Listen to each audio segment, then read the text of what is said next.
In the National Assembly, Busisiwe Mkhwebane, a former public protector and current economic freedom fighters, EFF MP, and her husband, David Skosana, will sit on opposite benches. Before we continue, please kindly hit on the subscribe button. Skosana will represent the uMkhonto weSizwe party, which is led by Jacob Zuma.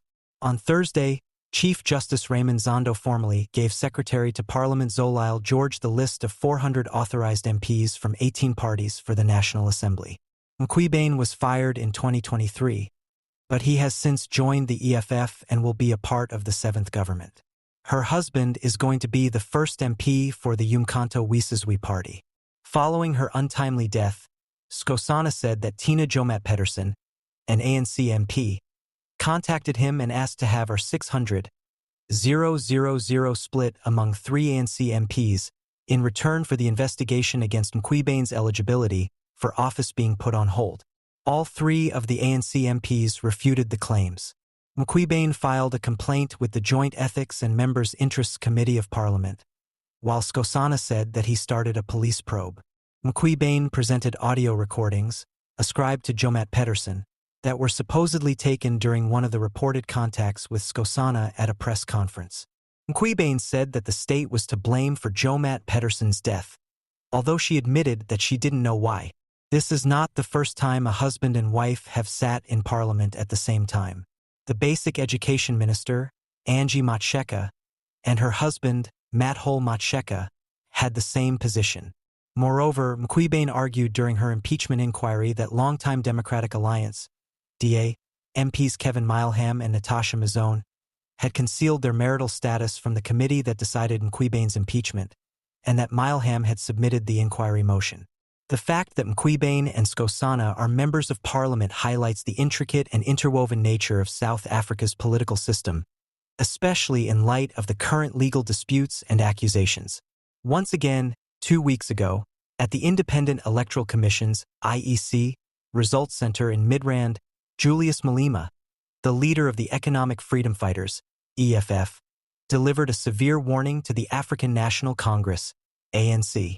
His warnings seem more relevant than ever now, as South Africa struggles to deal with the fallout from the most recent elections and the changing political climate.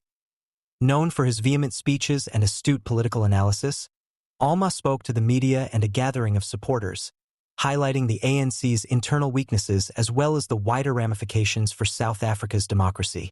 The ANC is headed down a hazardous path, said Malema.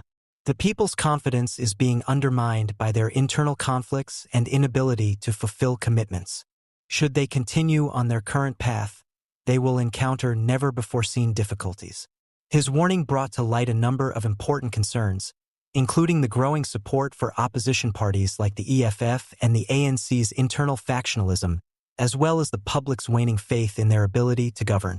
Malema said that there may be a major political change in South Africa as a result of the ANC's failure to combat corruption, provide services effectively, and unite its leadership. The events that have transpired in the last 2 weeks have validated Malema's prognosis. Voter support for the African National Congress, ANC, declined during the elections, as many people voiced their dissatisfaction over broken promises and ongoing socio-economic problems. In contrast, the EFF has gained popularity among people who are fed up with the inadequacies of the governing party. Political observers have pointed out that Malema's warning reflected the growing dissatisfaction among South Africans rather than being just political posturing. Political analyst Dr. Somadoda Fikini said, Julius Malema's criticism of the ANC taps into a broader sentiment of dissatisfaction. Many people who believe that the ANC has lost its path and is no longer the party of hope and freedom find resonance in his message. The leadership of the ANC is aware of the difficulties that lie ahead. ANC Secretary-General Fikile Mbalula acknowledged, "We have heard the voices of our people," at a recent news conference. In addition to reaffirming our dedication to excellent governance and service delivery, we must address our internal problems. Malema's admonition further emphasized the EFF's tactical placement as a potent opposition force.